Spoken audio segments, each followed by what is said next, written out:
certainly a treat to be able to see these players come out more. So we are going to see the Olimar.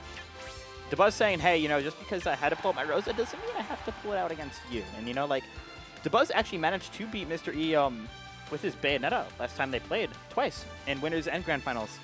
And I think they were both 3-0s, or one of them might have been a 3-1, but they were pretty commanding sets. Yeah, if E manages to take a game here against the Olimar, I can expect to see the Bayonetta back, but we're getting a little ahead of ourselves now. We're going to bring things right onto Town and City for game 1. Yeah, we've seen a lot of Town and City starts today. Don't really know how this stage equates for both these characters. Honestly, my Olimar knowledge is kind of lacking, but I do know that Mr. E is going to give him a lot of space to kind of just be patient, you know, lay back. Yeah, but right now we're seeing E definitely keeping the pressure on right off the bat. Dabuz just not able to really set up shop with his Pikmin. Yeah, like something I noticed about Mr. E, like, is that he kind of switches between passive and aggressive very seamlessly, you know? Like, you see something like MK Leo where he's always going for a read, he's always going for sun, but Mr. E, he can kind of go back and forth, you know, depending on the situation. And right now he's definitely deemed the aggressive play to be the better option. And very smart of Dabuz. He went for the down smash, trying to cover the 2-frame, but he's still managing to return to stage. Now, this is very scary for Olimar. He's very light. He can kill through a lot of things right now. Honestly, just like any of Marth's moves, as long as it's well spaced, could definitely clean up the stock. And the Pikmin reorder, going for a bit of shield pressure, and that's not going to kill. Using down air, shift the hurt box, keeping him in there. Oh my god, that was nice. Very nice coverage from Dabuz. He expected it the first time around, but no dice. Now Mr. E with a little bit, oh, good forward air. Sitting in his own offstage position. Now this is the one weakness that that Olimar kind of has. You know, his recovery leaves him a bit vulnerable. Yes, but it allows for very nice positioning. You know, it moves him very fast, and that also is going to move him fast. Yeah, he went pretty fast. That was faster than his up B, I think. Just a little bit. Just a little bit. Just a little bit. Yeah, Thundercat's sending him off. I don't. No, I'm actually going to take back what I think it was about as fast as his up B. Oh, yeah. I'm kidding. It was faster. Anyway, back to the game. Sitting here in percentage is still looking pretty even, but both players looking a bit more aggressive now. Dabuz has these Pikmin on deck, the more aggressive of the set that he can get, and he's still opting to just keep all that pressure on. He knows that if he's too far behind, Olimar's going to start kiting with throwing the Pikmin, and that's not a position you want to find yourself in, because as we've seen throughout the night, Olimar just racks up so much damage with that over time with the Pikmin. You know, absolutely. And that's really what's going to count, too, because Dabuz, you know, here and there he gets some grabs and stuff, but that Pikmin percent really adds up over time. That's going to be very important. And back air's going to set into a ledge position, but no coverage on it. Okay, throwing out some forward smashes. Well-spaced forward air going to get Dabuz off stage, but he's back. And just approaches with shield, doesn't want to eat that Pikmin damage. That probably would have killed this. Trying to get the up smash, but Dabuz lands with the nair. This is getting really intense. This is a super last hit game. Both these guys far beyond their kill percents. Oh my god. And Thundercats is going to steal another stock. Game 1 going to E. You're talking about Thundercats, I'm talking about just magnets. This man just flew right in. Yeah, no, he just kind of went in. It's kind of like more like Mewtwo's up smash, where you just kind of fly into it, you know, like just sort of like, hey, here's a vortex. Are you in it? Well, you're dead. So, Mr. E, though, nonetheless, did catch that landing with a very smart read. And Dabuz opting to stay Olimar. You know, that was a Moving very right close back game. onto Town instead. That was a close game. I could definitely see why he'd want to stick it, but he seems to figure out his way around Dabuz's Olimar already, and we're seeing a lot of what we saw in the beginning of game 1.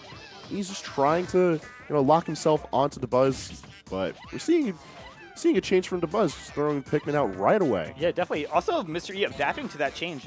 Last game, he went in right away. He just went so deep. But now he's trying to lay back.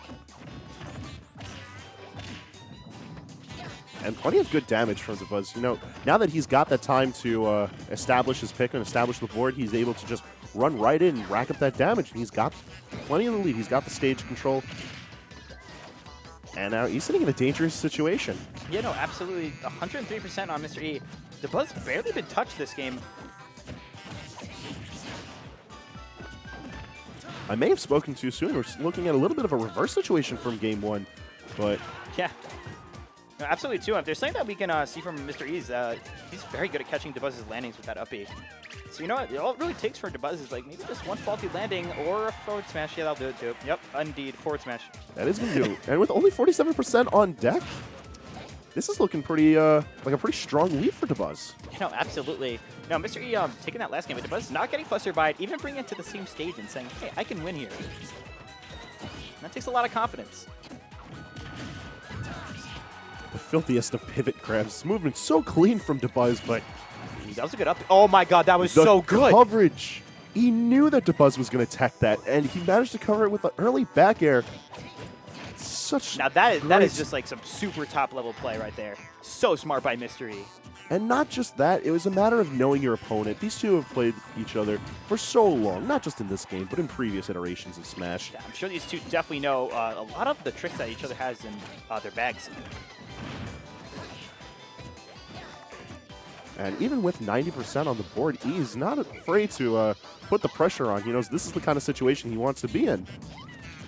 Indeed, you know, but can't count Mr. E out just yet. You know, just one good tipper or just one good chain of damage, and he could be tied up. Ooh, sticking in shield right there. Very ballsy by Mr. E, but he's going to come out alive. And that up air. Not coming out alive with that. Yeah, he went flying. That was a bad.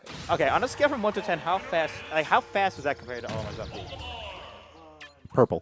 Purple. Okay, purple. Okay, you heard it here. On a scale from 1 to 10, it was a purple. Makes perfect sense. Definitely. So when we go into Whiskey Woods?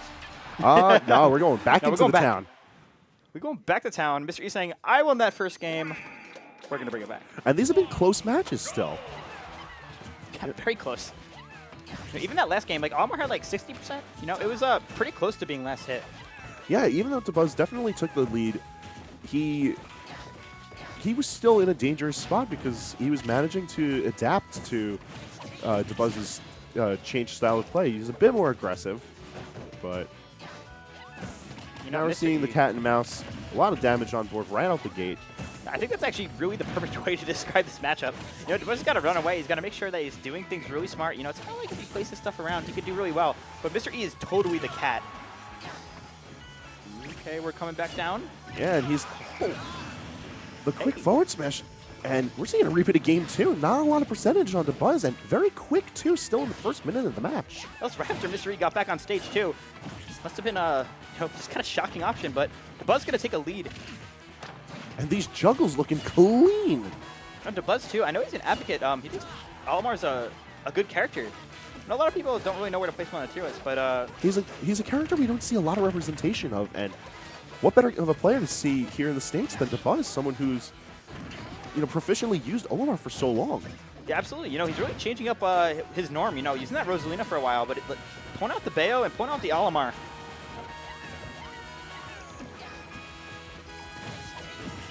And cancels out the Dancing Blade. Not going to be able to get much off of it, Ooh, but the that was a cleanest nice tech. detects. Oh my god, he flew all the way back. That was such a good tech by Dabuz. If he had any more Pikmin, that might not have worked, but the one Pikmin is all he needs. Yeah, no, he can make that. Now he's back on stage, though, with all of his buddies, and an up smash to boot. And that's going to be it. A 2-stock lead for Dabuz, and we're not out of it just yet. We really aren't. I'd like to remind you, it's best 3 of 5 here. You don't say. Okay. I'd like to remind the audience, just also to remind myself how to count. Now, if I were Mr. E, I think this is really the time to bring it to the Whiskey Woods. I don't know. He's pretty confident with sticking there, but you're right. Yo, we got him. All right. We got him. The Whiskey Woods. Let's but go. with the hardest of reads. Now, Wispy, maybe going to get that Wispy assist, but bring it to Dreamland. I think this is a good pick for Mr. E, you know. The more consistent triplats are going to give him a bit of defense from the Pikmin, and it's also going to allow him to move around more confidently, put out a good amount of pressure. Yeah, I agree. But this is certainly a matchup that's going to devolve more into who's in control of the stage, who has center stage, who's forcing the approach. Because these are two characters that certainly benefit from a forced approach and can use the platforms very well. Yeah, I think that's what's really important here. I feel like Dabuz is doing a lot of his damage and a lot of his percent, but he's kind of staying grounded. But I feel like Mr. E, you know, like when Dabuz is above him, he's doing a really good job at catching his landings. So as long as they can just kind of stay in each other's advantage states, you know, that's really what's going to matter in this matchup. And he misses the up smash, not getting as much victory as it did earlier. No, this is very even. You know, both of them can kill with a lot of things right now. And excellent patience from E, and that's gonna kill. Good. Mr. E just predicting that, I guess, and just with a really short back air. Gonna take a stock. Okay. But that's equally gonna take a stock, but only 5% on deck. Yeah, Dabuz is just like, hey, I ain't into that. He's like, you know, you might like the Whiskey Woods, but I'm not into this. He's like... So now E moving into control of center stage.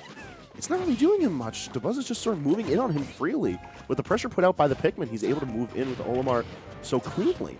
Honestly, I've noticed Dabuz getting so many pivot grabs. Just doing a very good job controlling the stage. But now Mr. E controlling the stage. Still controlling the stage. Very good edge guarding by Mr. E. See what Dabuz can do. Even though Olimar certainly has the tools to